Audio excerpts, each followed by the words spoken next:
కోడి అరుపు, నక్క పరుగు. నకనకలాడుతున్న నక్క ఒకటి ఆహారం కోసం అడవిలో తిరుగుచుండగా చెట్టుపై కూర్చున్న కోడి నక్క కంటిలో పడింది. నక్కకి ఆకలి మరింత ఎక్కువైంది. ఎలాగైనా కోడిని చంపి తినాలనుకుంది. చెట్టు వద్దకు సమీపించి, "ఓ కోడి మిత్రమా, ఈ విషయం విన్నావా?" అంది. "ఏమిటని?" అడిగింది కోడి.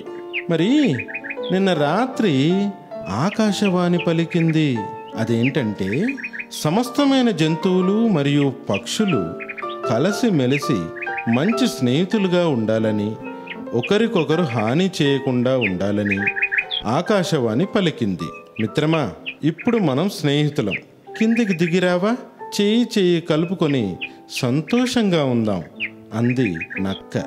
కోడికి నక్క పన్నాగం అర్థమై, "అరే, ఈ వార్త నేను కూడా విన్నాను. అయితే సరే, మిగిలిన మిత్రులందరూ వచ్చిన తర్వాత కలిసి వేడుక చేసుకుందాం" అంది. "మిత్రులా? వారెవరు?" అడిగింది నక్క. "అరే, ఇంకెవరు? వేట కుక్కలు" అని అరచి చెప్పింది కోడి. వేట కుక్కల పేరు చెప్పగానే నక్క భయంతో వణకసాగింది. కోడి అది గమనించి, "ఏమిటి? ఎందుకలా భయపడుతున్నావు? ఇప్పుడు వారందరూ మన స్నేహితులు, సాధుజీవులే కదా" అంది. "కానీ వారికి ఆకాశవాణి వార్త తెలుసో లేదో" అన్నది కోడి. ఈ మాట వింటూనే భయంతో నక్క తోక ముడిచి పారిపోయింది. నక్కను చూసి కోడి పగలబడి నవ్వుకుంది. ఈ కథలో నీతి: స్వార్థపరుల మాటలను ఎప్పటికీ విశ్వసించరాదు. కోడి అరుపు, నక్క పరుగు. నకనకలాడుతున్న నక్క ఒకటి ఆహారం కోసం అడవిలో తిరుగుచుండగా చెట్టుపై కూర్చున్న కోడి నక్క కంటిలో పడింది. నక్కకి ఆకలి మరింత ఎక్కువైంది.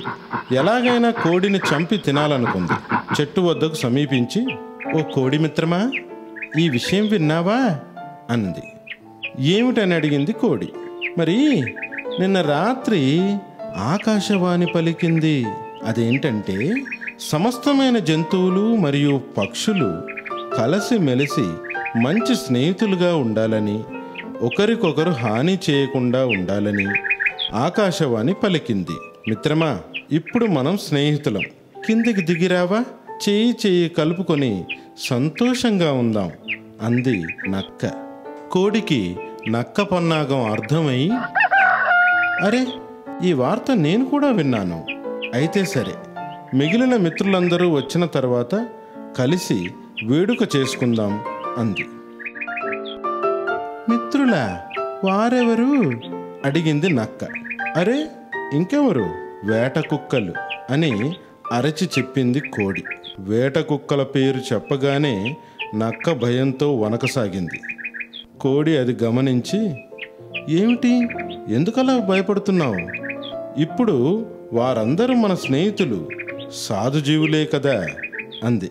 "కానీ వారికి ఆకాశవాణి వార్త తెలుసో లేదో" అన్నది కోడి. ఈ మాట వింటూనే భయంతో నక్క తోక ముడిచి పారిపోయింది. నక్కను చూసి కోడి పగలబడి నవ్వుకుంది. ఈ కథలో నీతి: స్వార్థపరుల మాటలను ఎప్పటికీ విశ్వసించరాదు.